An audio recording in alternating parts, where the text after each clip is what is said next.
Hello everyone, sanibonani. Zyakhala ke manje uyayiva ke ngoku. Fasten your belts because the drama is about to unfold. Ever since it was announced that Queen Elizabeth has passed away, Black Twitter is on fire.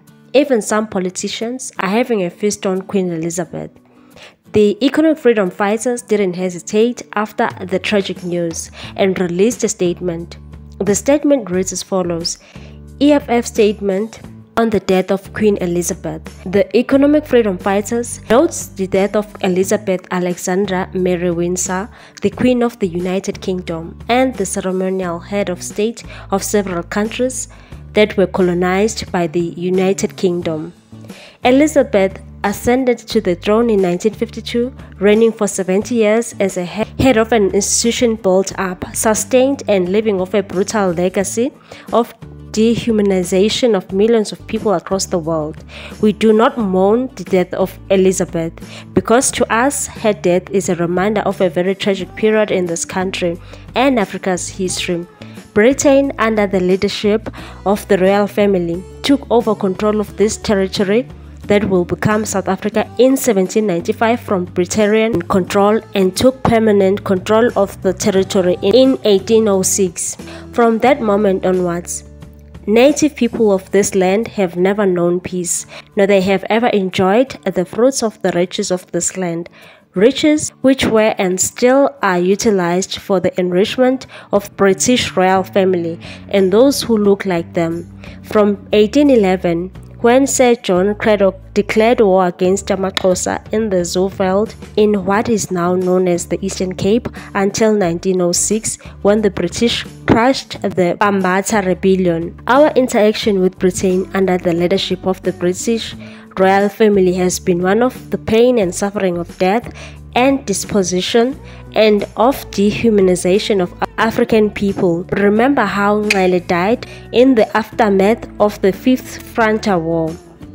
How King Hintsa was killed like a dog on the 11th of May 1835 during the 6th Frontier War and had his body mutilated and his head taken to Britain as a trophy.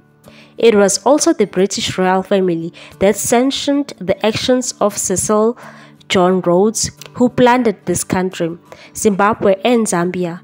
It was the British royal family that benefited from the brutal mutilation of people of Kenya, whose valiant resistance to British colonization invited violent responses from Britain. In Kenya, Britain built concentration camps and suppressed with such inhumane brutality the Mau Mau rebellion, killing Dedan Kimathi on the 18th of February 1957 while Elizabeth was already queen. The family plundered India via the East India Company. It took over control and oppressed the people of Caribbean islands. Their thirst for riches led to the famine that caused millions of people to die in Bengal, and their racism led to the genocide of Aboriginal people. In Australia, Elizabeth Windsor, during her lifetime, never acknowledged these crimes that Britain and her family in particular perpetrated across the world. In fact, she was a proud flag bearer of these atrocities because during her reign, when the people of Yemen rose to protest against British colonialism in 1963, Elizabeth ordered a brutal suppression of that uprising. During her 70-year reign as a queen, she never once acknowledged the atrocities that her family inflicted on native people that Britain invaded across the world. Exploitation and murder of millions of people across the world. The Britain royal family stands on the shoulders of millions of slaves who were shipped away from the continent to serve the interest of racist white capital accumulation, at the center of which lies the British royal family.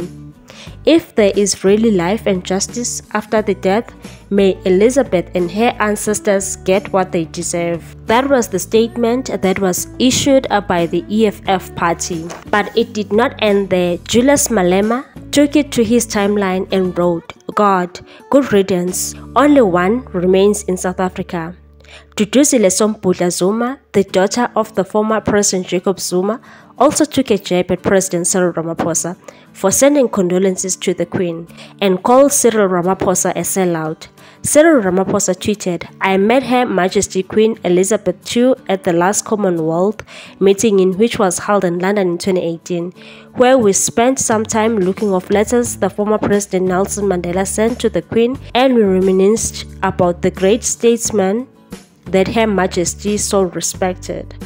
But that backfired. Trips ended up dragging the former President Jacob Zuma because he also met the Queen countless times.